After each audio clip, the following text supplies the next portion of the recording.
24e message d'enseignement spirituel.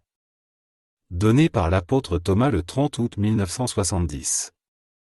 Rio de Janeiro, Brésil. Pour clarifier correctement les hommes et les femmes qui vivent sur Terre une autre étape de leur vie multimillénaire, le Seigneur Jésus a décidé de venir s'installer sur le sol terrestre et de créer son nouvel ordre à cet effet. Le temps est venu de s'adresser clairement à tous les êtres humains pour les éclairer au mieux sur leurs devoirs spirituels pendant qu'ils sont sur Terre. Cet éclairage aidera beaucoup les hommes et les femmes à prendre conscience de tout ce qu'ils ont à faire pour leur propre bien avant d'être rappelés dans leur foyer spirituel. Les religions établies sur la Terre devraient fournir ces éclaircissements afin d'aider les âmes incarnées à progresser dans leur existence terrestre. Cependant, comme cela n'a pas été le cas, comme les enseignements religieux manquent de clarté et même de vérité en ce qui concerne la venue des âmes sur Terre, il a été décidé dans le monde spirituel que le Seigneur Jésus viendrait dans l'environnement terrestre pour répandre toutes les lumières possibles aux âmes incarnées. Le temps est venu pour tous les hommes et toutes les femmes d'être informés avec certitude de leur venue et de leur séjour sur Terre, en ce qui concerne leur vie spirituelle. Malheureusement, il y a beaucoup d'êtres humains qui, faute d'informations nécessaires, vivent leur vie exclusivement dans un sens matériel, soucieux d'accumuler des richesses. C'est le droit de chacun de travailler et de progresser matériellement, un droit qui lui appartient et que personne ne pourra jamais lui contester. Cependant, la vie terrestre a deux côtés ou aspects, l'un de nature terrestre et matérielle, et l'autre de nature spirituelle, qui a favorisé l'existence actuelle des âmes dans la chair. Qu'elles s'efforcent de construire la prospérité, la richesse et la fortune, elles doivent le faire de leur mieux, mais qu'elles n'oublient pas la réalité spirituelle dont elles font partie en tant qu'âmes en pèlerinage sur Terre.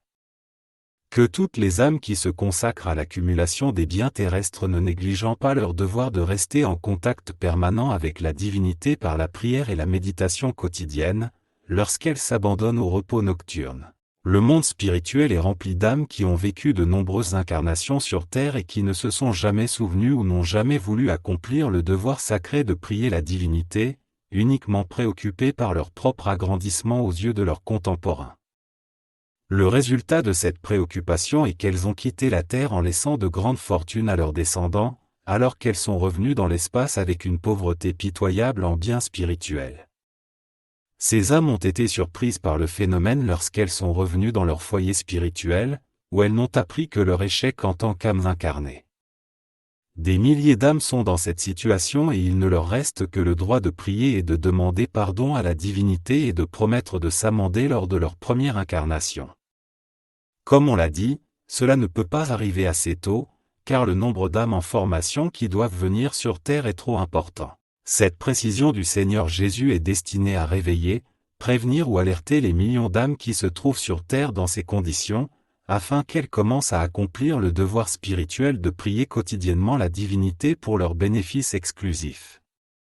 Le Seigneur Jésus veut répéter que la prière de chaque âme est pour son bénéfice exclusif, ce qui est une grande vérité. Et pourquoi cela? Pourrait-on demander? La réponse anticipée du Seigneur Jésus à cette question imaginaire est que la divinité, représentée par les forces supérieures, comme le Père Céleste lui-même, n'a pas besoin ni ne bénéficie des prières dites par les âmes incarnées ou désincarnées. Et voici la clarification: les prières dites quotidiennement, une fois, deux fois ou plus par les âmes, sont immédiatement transformées en lumière pour elles-mêmes, ajoutées à la lumière que chacun possède. Cette lumière s'ajoute à celle que chacun possède. Cette transformation se fait automatiquement par détermination de la divinité, qui ne fait que surveiller cette opération. Et la recommandation maintes fois répétée du Seigneur Jésus à toutes les âmes incarnées de prendre l'habitude de prier quotidiennement la divinité a pour but de contribuer à l'illumination croissante de tout à leur profit exclusif. Il est donc clair que la prière suivie de quelques minutes de méditation quotidienne au coucher est d'un grand bénéfice pour les âmes qui prient. Cela fait partie intégrante de la carte de vie de toutes les âmes qui sont sur Terre dans le but d'acquérir de nouvelles et plus grandes lumières pour leur diadème. Les moyens pour y parvenir sont au nombre de deux: la prière et les bonnes actions.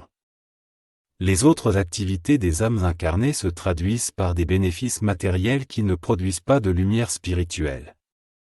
Il vaut donc la peine, dit le Seigneur Jésus, que toutes les âmes incarnées prennent l'habitude de prier et de méditer au coucher, pour l'excellent bénéfice que cela apportera à leur progrès spirituel. Ensuite, le Seigneur Jésus veut aborder un autre sujet tout aussi intéressant pour tant d'âmes sur terre. C'est ce qui concerne le baptême des nouveau-nés dans les foyers terrestres, une pratique qui remonte à de très très longs siècles ou millénaires.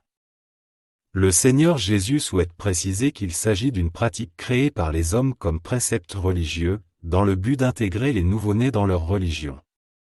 Le Seigneur Jésus accepte pleinement cette pratique en raison du principe de foi qu'elle représente, quel que soit le rituel de chacune des religions terrestres. Mais il tient à préciser que l'absence de l'acte baptismal subordonné à l'un des rituels religieux n'influence en aucune façon la divinité au détriment des âmes récemment entrées sur terre. La pratique de l'acte baptismal n'a que la valeur que les parents de l'enfant à naître souhaitent lui attribuer, devant leur propre conscience. Pour les lois spirituelles, cet acte n'a pas plus de valeur, car la naissance même d'un être humain sur terre a déjà reçu les bénédictions de la divinité, et peut être baptisé par toute autre créature humaine, en déclarant le faire au nom du Père, du Fils et du Saint-Esprit. C'est une précision que le Seigneur Jésus souhaite laisser dans ce message à la connaissance des lecteurs, afin qu'il soit clair que la cérémonie du baptême n'est pas essentielle pour les âmes nouvellement incarnées, ni ne peut influencer leur avenir. Ce qui devient indispensable à toutes les créatures humaines, c'est leur connexion constante avec la divinité pour leur bénéfice exclusif. Et la preuve en est qu'il existe des milliers d'êtres humains dans le monde qui ne sont pas passés par les fonts baptismaux et vivent ainsi leur vie devant la divinité avec un cœur plein de foi. Oui, la foi est ce qui devient l'élément indispensable dans le cœur de toutes les créatures humaines. La foi transporte des montagnes d'obstacles devant les créatures et possède le grand pouvoir d'attirer les bénédictions et les lumières sur tous les plans de la vie. Cultiver la foi dans le cœur revient à accumuler des bénédictions spirituelles qui se transformeront en lumière pour leurs heureux porteurs. Quelle est la meilleure façon pour un être humain de cultiver la foi? Quelqu'un voudra peut-être demander au Seigneur Jésus. Le Seigneur répond avec joie à toutes les questions que chacun peut poser, précisant que c'est là que réside le principe du plus grand bonheur pour toutes les âmes incarnées et désincarnées. Le Seigneur Jésus précise ensuite que la meilleure façon pour une âme de cultiver la foi est le recours à la prière quotidienne, pratiquée si possible à certains moments. La pratique de prier la divinité favorise la sublimation des âmes, élève et magnifie la lumière spirituelle acquise au cours des siècles et des millénaires vécus dans des vies antérieures et rapproche les âmes qui prient par dévotion de la divinité. Une âme dont le cœur est illuminé par la foi ne peut rien craindre, car rien n'existe pour elle. Nous avons déjà vu dans un message précédent le cas du voyageur qui fit face à la bête, et celui-ci, ébloui par la lumière intense de sa presque victime, se détourna et s'enfuit. Qu'est-ce qui faisait fuir la bête d'une proie désirée, sinon son intense vibration lumineuse, utilisée et projetée sur la bête par les entités invisibles qui se précipitaient à son appel? Lorsque toutes les âmes incarnées sauront évaluer correctement les innombrables bienfaits de la foi et essayer de la cultiver et de la magnifier, lorsque cela se produira, le monde terrestre sera déjà l'un des mondes les plus heureux de son système solaire. Ce monde s'y dirige de manière décisive. Ensuite, le Seigneur Jésus souhaite informer les lecteurs de ce message que, comme il l'a autorisé dans la constitution de son nouvel ordre, il a régulièrement rendu visite aux membres inscrits dans l'adhésion et a laissé divers avantages dans leur maison.